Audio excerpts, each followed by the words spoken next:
Hello, good morning. Welcome to the Diva Show live on TV3. And I must say a big thank you just before I forget. A big thank you to 4 people in the Upper East and the Upper West regions who sent me live guinea fowls through our reporters just to say they love the Diva Show and Manchester United. Yay! So guess what? I still have the guinea fowls. I'm waiting for somebody to slaughter them. Anyway, you're welcome to the show. This morning we are talking football, as usual. Tomorrow the Women's League kicks off across the country. It's the first edition. We've been waiting for it for a very long time. Finally, we have the Women's League kicking off across the country. And ladies, we need to go to the stadium to support them. I think for now, let's just dog the men. You know, this is our own. We need to support our ladies to make that mark, because I think that in a few years, in about 10-15 years, if the Women's League is well planned, it will rival the Men's League. I mean, if you're an Arsenal fan and your team is not winning leagues or winning trophies, you should know that the Arsenal ladies in London are doing great. They've been winning the league for several years. So that's what we want our ladies to be doing here. So we'll be talking about the Women's League and also the 26-man provisional squad released by the coach of the Black Stars, Kwesi Appiah. We'll be talking about that. The casualties and those who made it to that list. So my guest this morning, Bertha Wusu. I like to call her a fashionista. She's putting together a beautiful show, the Project Walkway. Right, and it will be hitting the runways and TV next week, right? Right, so you're welcome, Bertha. Thank you. Good to see you. And congratulations. Thank you. Just had your 3rd child. You don't look it. Thank you. What do you do? It's all about gymming, keeping fit, and then eating the right food. Right food? Yeah. Like fufu? No. Banku? Cut carbohydrates and then your fatty food. I don't think I will ever be like you. Because I love my banku, my kenke. You need to cut them, Nana. Yeah? Yeah. I will try. You better. Anyway, let's go to Beswa Dawuna Hammond. My colleague, or my former colleague, should I put it that way? She left TV3, she dumped us. Okay. My former colleague and sister, Beswa, good to see you. Good to see you. And she's also putting together the Pumpkins Kids Day Out. The MTN Pumpkins Kids Day Out. Did I forget that? MTN Pumpkins Kids Day Out. Sorry. And it's happening today at the Aviation Social Center. Right. Right, so we'll be talking about that as well. But I hope you are up to date with your football. No, you didn't tell me anything about Okay, we'll see. the topic, so... no problem. It's your face that is here. So we'll see how that pans out. Now let's go to Gifty. She knows it all. She's a footballer, Gifty Appiah. She decided that she needs to move from the US and come to Ghana and help the women's football. Congratulations. Was it a difficult decision to take? Well, it was, but I had to.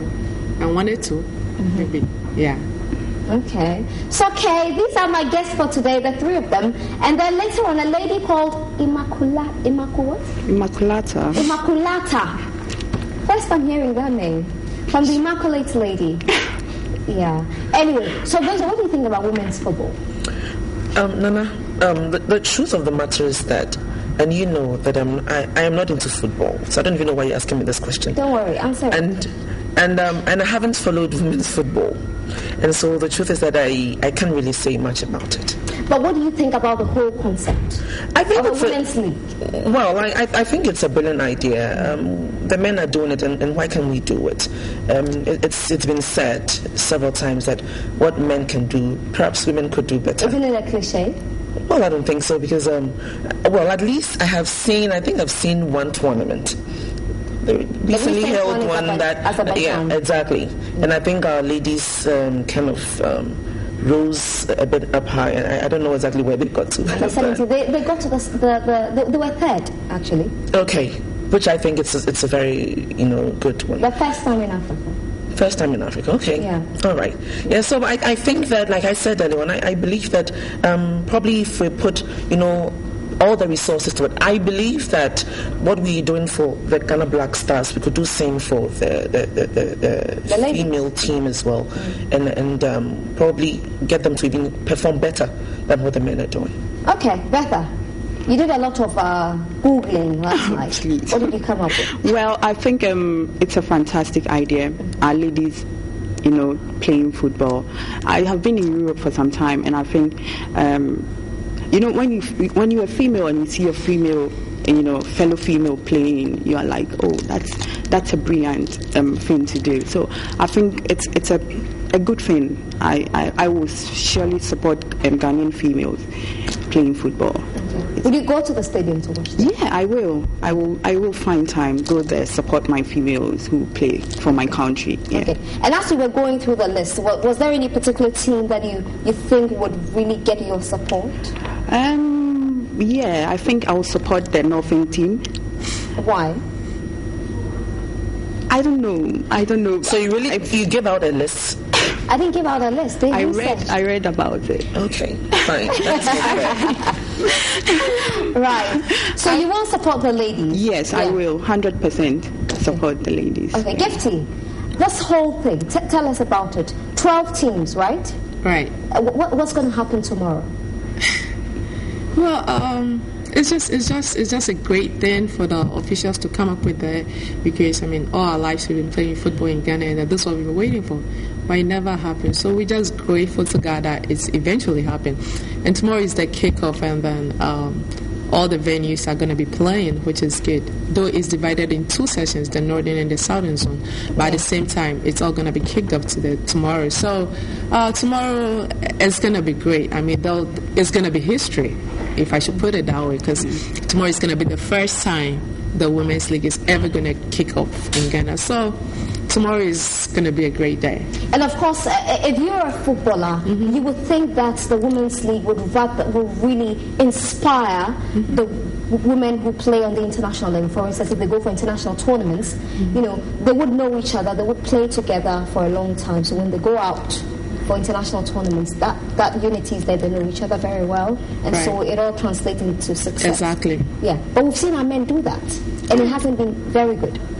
Well, with the issue of the men, I don't know. We are not in camp, and then individual players have individual talents, so it's just up to the coach to utilize their play, because from what I know, you can't change the style of a player, the way a player plays, but you could look at the way they play and then change their roles on the field. So whatever is happening with the men, I have no idea. I'm just, assuming that there are one or two things which have to be done, and it's not been done. We're just hoping that some way, somehow, the technical team will figure it out, and then everything will be fine with that. Right, Rachel, you look shocked.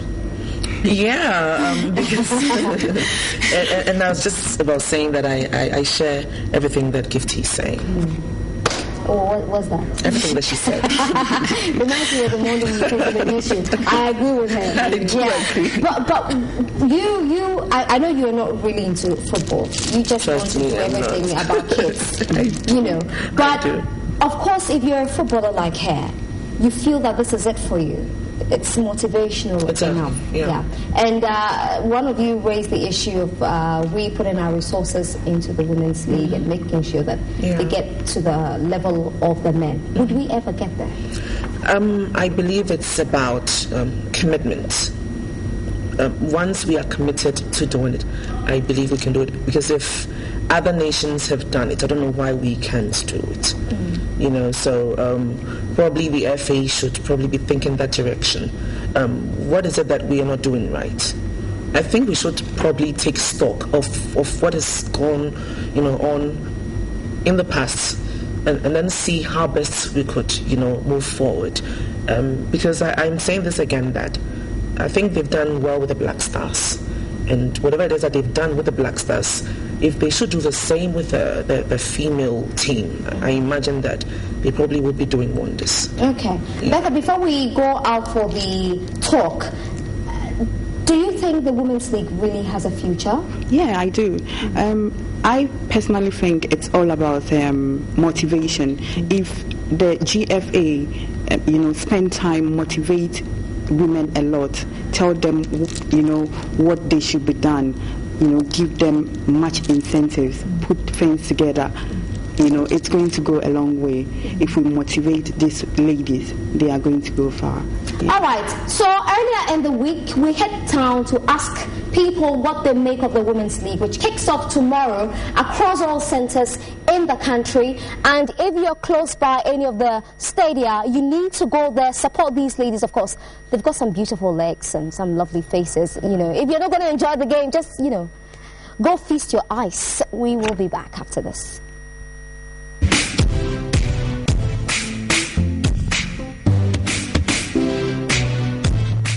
I think if they concentrate more on the Women's League, it would help some of the ladies who would want to participate more.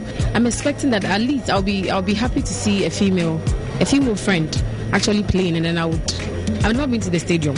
So it would help me to also go to the stadium and then see a female friend playing for our national a team. That would be very encouraging. I believe that it's going to serve as a platform to get quality players for our national team. I've been wondering as a person, how did the coaches get players? We don't have a league. How do they pick players to play for ladies' league? So a league, I think, is going to have a future, seriously, but it depends on management and sponsorship too. Women's Football League has got a great future. Why am I saying this? I've personally coached women team before, and when you teach a woman, it's like you've taught the whole nation, as Coach Agre said.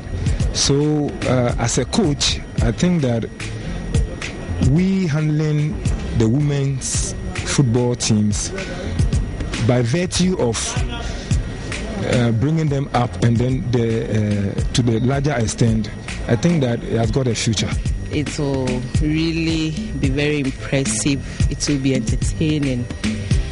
From my point of view, sometimes, my husband is a football fan, and whenever he is watching the football, I do not have much interest because I'm seeing that it's only men who are playing. And as a woman who likes into looking into women's activities, I'm thinking that if you bring such, football match between women, that would be very entertaining, and probably I'll have more interest. And sometimes I can also get something watching. I don't watch female playing just because I don't enjoy their match. But this time around, last time I heard one of their coaches talking, they are coming to put in more effort to make it attractive, to make people have more interest. So it depends on how we present the football itself.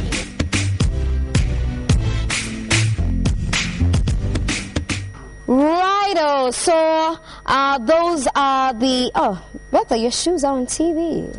Yay. Yeah. Okay, so I'm not blocking it. How much did you pay for this? Namaba. Yes? Lips are sealed. Okay. Anyway, so let me take you through the games for tomorrow. At the Robert Mensah Stadium, that's in Cape Coast, we'll have the Cape Coast Gattel versus Soccer Intellectuals. Yeah. That's the name, right? And those are all female teams. Yes. I never heard. Yeah, you're hearing them today. At the Jenju Park, we have Hazakas Ladies versus Equiapim Young Ladies Association. They're also known as Ayola. I love those names. At the Legon Park, Immigration Ladies versus Volta Amalgamated Ladies. Yeah, so that's for the southern zone. In the northern zone, at the Bolga Stadium, Bolga Gattel Ladies versus Prison Ladies. Then Tamale Stadium are next, Lepo Ladies versus Fabulous Ladies. And then Ohene Ameya Park in Techiman, Ampem Dakwa Ladies versus Ashtown Ladies. Mm-hmm. Wow, I just love these names. Yeah. How did they come up with these names? Well, I think it's from the managers who started the team. The Ampem Dakwa lady, I'm just assuming it's the name of the person who started it. Mm-hmm. Pretty much that's how it all gets, isn't it? And for how long has this been? Have they been putting this together? I never heard anything. I'm saying that it's been in the offing for a while. Wow. It was in the pipeline, like our politicians would want to say. And which one of them is like the hottest? Like we have the Accra Hearts of Oak and the... Well, they're just about starting. Oh, of course, you point out. Okay. Yeah. Which one is your team? Immigration Ladies. Okay. Why are you the hottest? Because we know we are the hottest. Why? Why do you think so?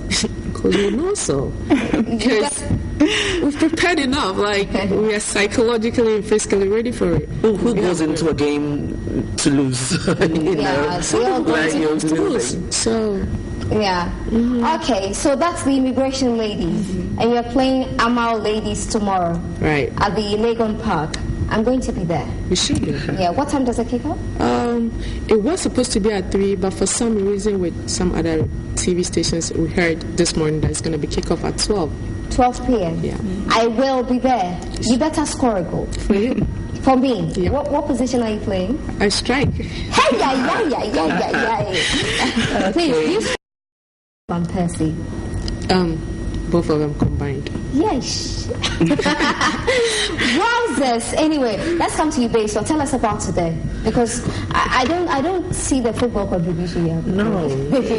I mean, ask me something about boxing, and I'll give you. Boxing. Okay. Let me talk about this one first. I'll give you that answer later on. Okay. So it's all about the MTN Pumpkins Kids Day Out. It's the focus has always been on helping probably to lessen the burden of underprivileged children, and while at that we are encouraging healthy lifestyles. We are learning, because we have loads of educational stands, the science clinics, the math clinics, the arts and crafts. Maths? Yeah, I know.